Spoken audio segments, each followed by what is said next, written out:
Hello everyone. Today we will learn English sentence using a fruit from my house. Can you guess everyone? So ថ្ងៃនេះអ្នកទាំងអស់គ្នាឃើញវីដេអូខ្ញុំចេញមកបែបកែមែនប៉ុន្តែកុំអមឡងដោយសារខ្ញុំនឹងបរៀនពាក្យជាប្រយោគហើយនឹងពាក្យទៅកាន់អ្នកទាំងអស់គ្នាជាភាសាអង់គ្លេសហើយនិងខ្មែរហើយ topic ថ្ងៃនេះគឺទាក់ទងទៅនឹងផ្លែតលឹងទឹងអូខេអញ្ចឹងអ្នកទាំងអស់គ្នាស្គាល់ផ្លែតលឹងទឹងអត់អញ្ចឹងផ្លែតលឹងទឹងជាភាសាអង់គ្លេសគេហៅគេអញ្ចឹងថ្ងៃនេះខ្ញុំមកប្រាប់អ្នកទាំងអស់គ្នាហើយពួកយើងនឹងមករៀនពាក្យខ្លះទាក់ទងទៅនឹងផ្លែតលឹងទឹងអូខេចឹងកុំភ្លេចតាមដានទស្សនាវីដេអូនេះឲ្យដល់ចប់ទាំងអស់គ្នា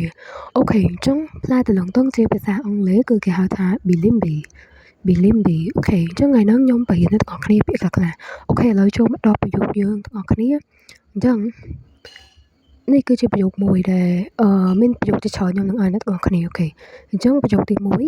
This is a bilimbi tree អញ្ចឹងនេះគឺជាដើមតលឹងទឹងអូខេនេះគឺជាដើមតលឹងទឹងអូខេមកឥឡូវចូលទៅកាន់ប្រយោគទី2អូខេ Bilimbi is a very sour fruit អញ្ចឹងផ្លែតលឹងទឹងហ្នឹងគឺជាផ្លែមួយដែលវាមានរសជាតិជូរខ្លាំងអញ្ចឹងអ្នកទាំងអស់គ្នាអូខេឥឡូវគឺយើងចូលមកកាន់ប្រយោគទី3 The fruit grow in cluster មានន័យថាផ្លែហ្នឹងវាលូតលាស់បែបជាចង្កោមអ្នកទាំងអស់គ្នាឲ្យដឹងហើយផ្លែតលឹងទឹងពេលវាចេញផ្លែមកវាចេញបែបចង្កោមមើលទៅដូច grab ដែរអូខេអញ្ចឹងចូលមកកាន់ប្រយោគទី4 I have a bilimbi tree at my house អញ្ចឹងអ្នកទាំងអស់គ្នាមានដើមតលឹងទឹងនៅតែអ្នកឲ្យនិយាយថាខ្ញុំមានដើមតលឹងទឹងមួយនៅក្នុងបរិវេណផ្ទះរបស់ខ្ញុំអូខេអញ្ចឹងឯគេ I have a bilimbi tree at my house អូខេឥឡូវចូលមកកាន់ប្រយោគទី5 The bilimbi is ready to pick មានន័យថាម៉េចមានន័យថាផ្លែតលឹងទឹងហ្នឹងវាចេញផ្លែមកធំហើយដែលយើងអាចបេះវាយកមកបានអញ្ចឹងណាអូខេប្រយោគទី6 We use bilimbi to make some sour soup អូខេអញ្ចឹងកន្លែងហ្នឹងវាមានន័យថា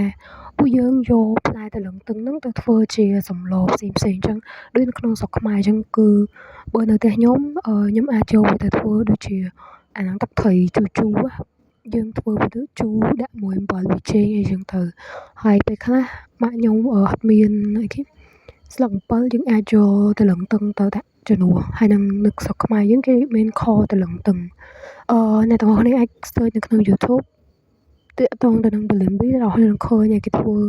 មានអីខ្លះហើយអ្វីដែលជាពិសេសហ្នឹងគឺយើងញ៉ាំវាស្រស់ចុចមួយអំបិលហ្នឹងឯង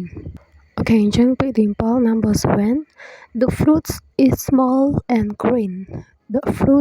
អញ្ចឹងផ្លែតលឹងទឹងហ្នឹងវាតូចហើយវាមានពណ៌បៃតង yes អូខេ number 8 Bilimbi is rich in vitamin C អញ្ចឹងមានន័យថាផ្លែតលឹងទឹងហ្នឹងវាសម្បូរទៅដោយវីតាមីន C អញ្ចឹងភាគច្រើនដូចជាក្រូចដូចជា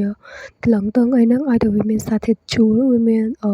វីតាមីន C នៅក្នុងហ្នឹងអូខេអញ្ចឹងនៅពេលដែលយើងឃើញផ្លែតលឹងទឹងហើយយើងចង់ញ៉ាំវាតើ